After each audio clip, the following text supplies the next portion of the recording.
ஏன்பா என்ன தேய்க்க சொன்னா வடை சட்டில போடுற மாதிரி தலையில அள்ளி ஊத்துற? எனக்கு மசாஜ் தான் வேணும், ஆயில் பாத் இல்ல. இந்த எண்ணெய் உன் தலைமுடிய மிருதம்பரி நீ எண்ணெய் அள்ளி ஊத்துறதால வெளியே இருக்கிற தூசி எல்லாம் என் மேல வந்து ஒட்டிக்கிட்டு பொடுங்கன்னு ஒரு புது வீட கூட்டிட்டு வருது. நிறுத்துற. நான் என்ன துணி துவைக்கிற கல்லா? ஷாம்புவை போட்டு இப்படி போட்டு தேய்க்கிற? மென்மையா கையாளுங்க பாஸ். அப்புறம் கண்டிஷனரை கொண்டு போய் என் வேர்ல ரூட்ஸ் தடவுறேன்.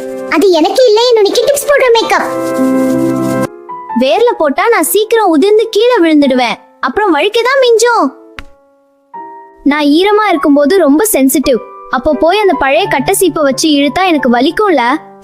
அகலமான சீப்பை வச்சு மெதுவா சிக்கி எடுக்கிறதுக்கு என்ன? என் மேல உனக்கு பாசமே இல்லையா?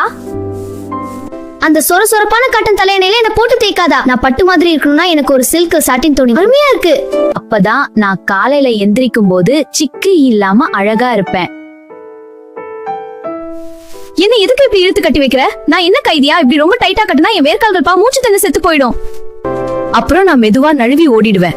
அப்புறம் நெத்தி ஏறிடுச்சுன்னு புலம்பாதா? ஹெல்த்தியா ஸ்ட்ராங்கா ஷைனி ஹேர் வேணும்னா இந்த சிம்பிள் டிப்ஸை ஃபாலோ பண்ணுங்க. வீடியோ பிடிச்சிருந்துச்சுன்னா லைக் பண்ணிட்டு உங்க ஃப்ரெண்ட்ஸ்க்கு ஷேர் பண்ணுங்க. தேங்க்ஸ் ஃபார் வாட்சிங்.